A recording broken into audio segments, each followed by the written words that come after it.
Christine, thank you so much for joining us. First, let me ask, how are you doing health-wise today?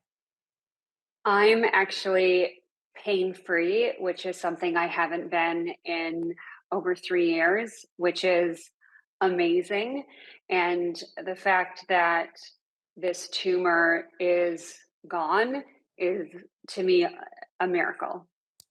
I'm so happy to hear that. It must be a huge relief. Can you take me Yeah. back to when you first started to get sick? What happened? So, I mean, I've already been radiated twice for this tumor. It's grown a couple times throughout my life.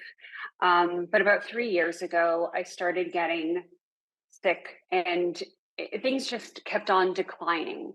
Um, as you mentioned, they kept on saying it was effects from all the radiation that I've had.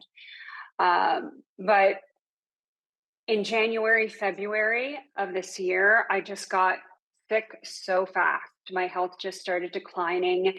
And that's when we did an MRI and it showed that the tumor had grown significantly. And I got a biopsy done, and that's when I was told it was a chondrosarcoma, which is very, very rare to have in the brain. So, tell me about what the prognosis is of a diagnosis like that and what might have happened if you hadn't had the operation and how you felt when you got this diagnosis. So, I mean, I was completely shocked. I've always been told that this was just a slow growing tumor. I've asked my oncologists and surgeons over the years, is there any chance this could be cancer? No, no, no. Tumors don't grow like this in the brain that are cancerous. So when I got the biopsy results back, I was completely shocked. The really crappy thing about chondrosarcomas is that they don't like radiation, and radiation doesn't necessarily work. The only thing that works is if you completely remove the cancerous cells.